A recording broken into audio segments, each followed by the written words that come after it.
Following the outcry by the opposition parties over the use of electronic voting machines or EVMs, the SWAPO party president says the decision is entirely up to the Electoral Commission. Namibia used EVMs for the first time during the 2014 presidential and National Assembly elections. In Africa, defeated candidates always cry foul, always looking for excuses. So if they are going to use that as an excuse, that's my personal view and SWAPO's view. They want to count for 10 days, we can go to paper ballot, we can just defeat, that's all we want. We don't want to defeat people to cry later on that it's because of these machines and so on.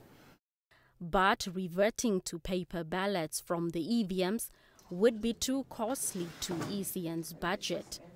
The electoral body was allocated $220 million for the current financial year against the $300 million initially requested.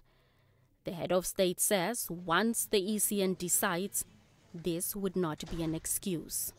If you are still backward and you want to go do the manual, let's go so we defeat you. Because the point is people always cry when they are defeated. Oh, we don't want to give anybody excuse. The Electoral Commission is still consulting the different political parties on the use of EVMs as well as concerns over the paper trail. We are still preparing our election with the electronic voting machine. We have an Ondangwa by-election where we are preparing to use the EVM.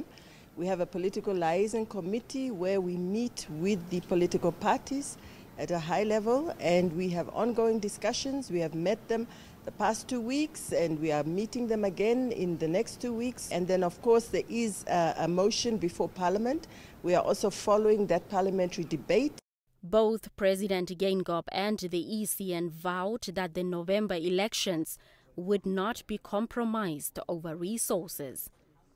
Dr. Geingob further hinted that ECN may receive additional funding after the mid-term budget review in June. Blanche Koreses, NBC News, Windhoek.